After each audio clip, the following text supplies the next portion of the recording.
doing it wrong? Probably. In this video, we're going to talk about the top PC gaming mistakes that everyone seems to make and how to fix them. There is some real gems in here, so don't you dare go anywhere. I'm going to split these into 3 groups: PC parts, PC building, and of course PC gaming. So feel free to use the timestamps if you're one of these horrible know-it-all types. I just hope that you then miss something, and who would have egg on their face then, huh?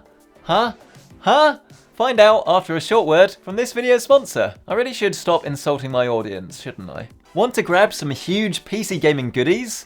Acer Predator is the official global partner of Intel Extreme Masters, and they have some incredible deals for anyone looking to up their PC battle station. Simply purchase a participating product and then grab up to 12 months of free, yes free, Xbox Game Pass. There's plenty of desktops and laptops to pick from, including the epic Triton 500. So what are you waiting for? Grab your brand new Predator gaming rig with that link down below. First things first, PC parts. Your gaming computer should last you for years to come, so please buy the right stuff. I think the easiest mistake to make is to buy an expensive CPU and motherboard. Common reasons for this are future-proofing or to get all of the features, but both of these things will barely help you in a couple of years' time, and I can almost guarantee that it's gonna hurt your wallet right now. If you've got a load of money to spend on your PC, then obviously that's great.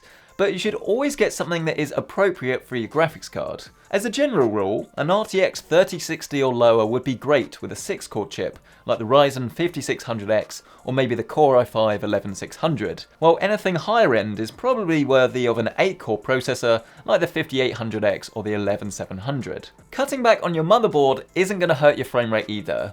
Most of us just aren't willing to overclock, and even those that are, the chances of it making a noticeable performance differences to the games that you actually play is actually quite unlikely. Getting a B550 or a B560 motherboard is a great idea to save yourself some cash, and those extra features are probably things that you wouldn't ever use. Exactly the same story with CPU coolers. We seem to be obsessed with spending £100 plus on them. Why? Top-end chips certainly do need good cooling, there is no doubt about that, but a 6-core CPU with an all-in-one isn't necessarily the best use of your money. Instead, there are some fantastic options for half the cost, many of which will perform similarly when it comes to noise, and in some cases, even better. Which is a lovely segue into the big mistake that I made last week, which is picking an inappropriate case. Yes, that's right, even the great PC Centric does make a boo-boo from time to time, and this 500DX was just not really appropriate for the hardware that I tried to cram inside.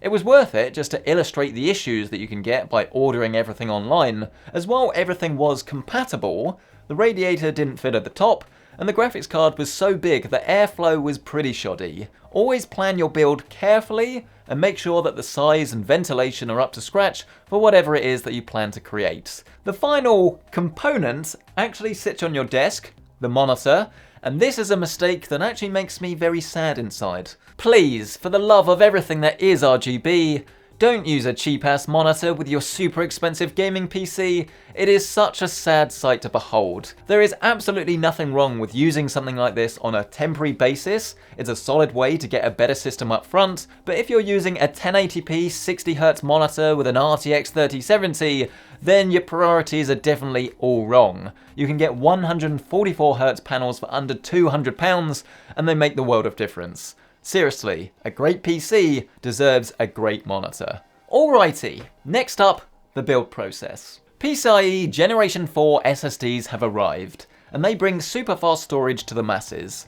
If you're using a B550 or B560 motherboard though, the only way to get them to work properly is to use the top slot on your motherboard. All others will be controlled by the chipset, and will be limited to yesterday's news, PCIe Generation 3. If you are building with an all-in-one liquid cooler, do yourself a favour and put it at the top of the case. Obviously this isn't supported in all chassis, but it's always worth doing if you can. Placing radiators at the front is usually a bad idea for gaming PCs, as all of that extra heat that's generated by the processor then goes straight to your graphics card, and that's before you mention the physical air blocking.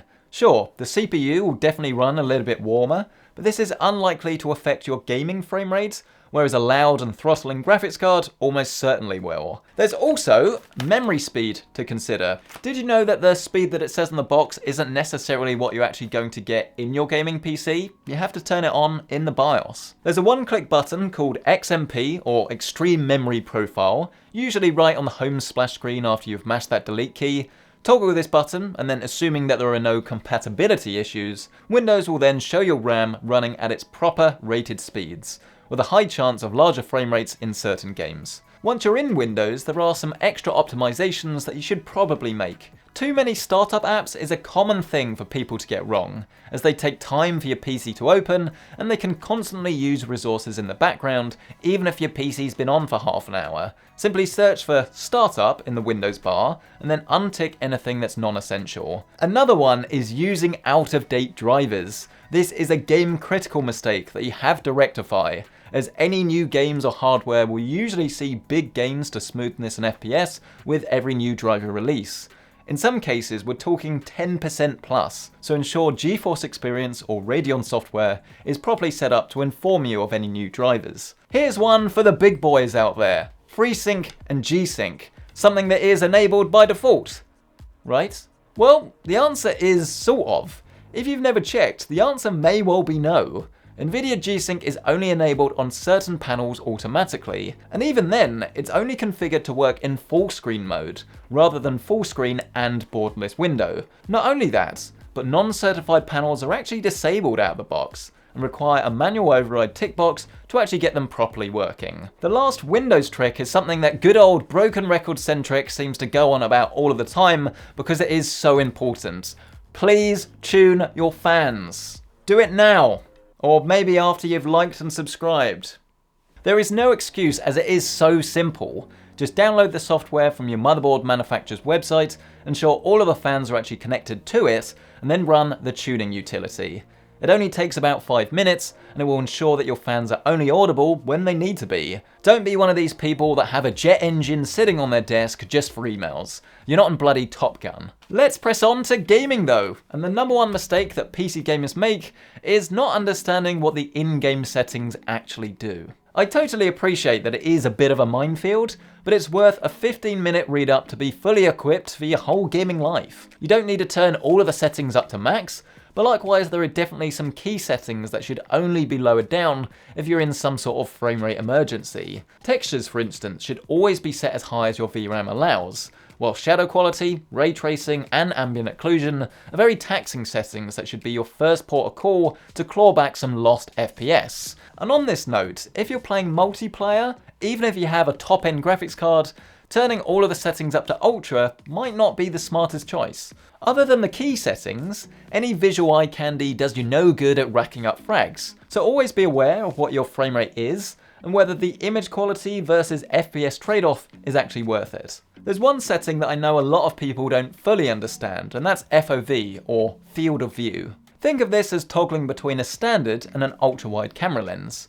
The wider the FOV, the more stuff that actually fits on your screen. It's important for PC gamers to have a higher setting than console users, as you usually sit closer to your monitor, and your brain expects to see more of the image than some games actually have enabled by default. If you're ever feeling a little bit sick, try turning this up a little bit and see if you feel more comfortable. If you're a pro PC gamer, then you probably know all about overlays.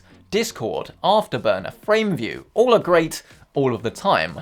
Well, actually no, because the overlay method can cause some significant problems in quite a few games. Discord, for instance, caused me a lot of Valorant stutter that magically disappeared when I disabled the overlay, whilst FrameView has had similar problems in around about 20% of the games that I've actually tested. Don't get me wrong, overlays are fantastic for monitoring, but they shouldn't be turned on every single time you game. Instead, try setting up a toggle key. Lastly, there are the games themselves, and newsflash, game stores often overcharge you. Steam sales are great and all, but please don't neglect other retailers. There are many shady places that I wouldn't recommend buying from, but if the game that you want isn't on sale from its native store, chances are it will be cheaper somewhere else from an official online retailer. And that, my friends, actually concludes today's video. What have you learned? What mistakes were you making? I would absolutely love to hear from you. Don't forget to smash that like button if you've enjoyed this video. Get yourself subscribed for more just like this. If you do want to check out current pricing, by the way, on anything that was featured in this video, then as always, you can of course find that linked down below. And while you're down there, don't forget to check out Ace's huge special offer for PC gamers. 12 months of Xbox Game Pass will bring you titles like Halo, Gears, and Forza straight to your computer, all with the tremendous power of Acer Predator gaming PCs and laptops. You're going to be blown away with the visuals and performance. See what a Predator gaming computer and Xbox Game Pass can do for you today with that link down below. Thank you so much for watching, I really appreciate it. Check out some more videos in the end screen that I'm sure you'll love, but thanks for watching, I'll see you in the next one.